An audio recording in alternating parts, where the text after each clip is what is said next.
Selamat pagi anak-anak, kembali berjumpa dengan Ibu dalam pelajaran Bahasa Indonesia. Hari ini semoga kalian semua dalam keadaan yang sehat dan tetap semangat beraktivitas seperti biasa ya. Baiklah, hari ini Ibu akan memberikan materi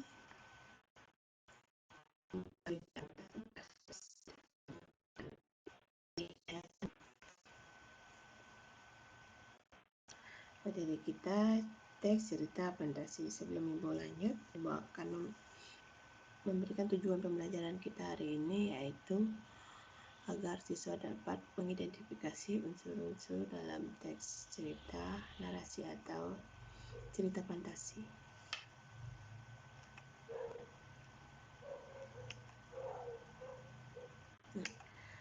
Kalian pernah enggak mendengar atau membaca? Ini dia. Ada rembulan, ada si kancil dan buaya, ada reporter. Nah, membaca ya. Ini termasuk cerita fantasi ya.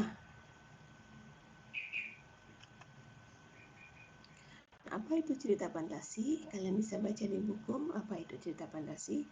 Nanti ada di buku paket juga ada, terus di buku LKS juga ada ya, udah lengkap di sana. Tapi Ibu jelaskan secara singkat aja ya di sini ya. Apa itu cerita fantasi? Adalah salah satu genre cerita yang sangat penting melatih kreativitas. Artinya cerita fantasi itu kadang-kadang dilebih-lebihkan. Nah, ada di buku juga ya. Terus peristiwa itu tidak ada di dunia nyata. Fantasi ada dua, yaitu fantasi aktif dan fantasi pasif. Yang aktif dikendalikan oleh pikiran dan kemauan, terus yang pasif dikendalikan oleh orang yang berfantasi hanya pasif sebagai wadah dan tanggapan-tanggapan. Ini contohnya. Yang aktif seorang perancang, pelukis, dan penulis. Nah, ini yang pasif ya. Ada contohnya melamun. Mengidentifikasi unsur-unsur cerita fantasi. Dalam unsur cerita fantasi ada teks narasi. Apa itu teks narasi? Kalian bisa baca karangan yang menyajikan serangkaian peristiwa, kejadian, dan disusun secara kronologis sesuai dengan urutan waktunya.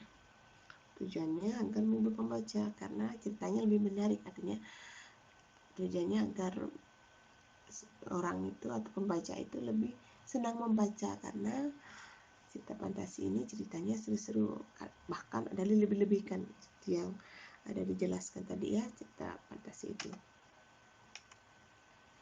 Nah, ini ada hubungan sebab akibat dalam teks narasi itu. Hubungan pola sebab akibat. Definisinya ini sesuai dengan urutan waktu. Ini ciri-cirinya.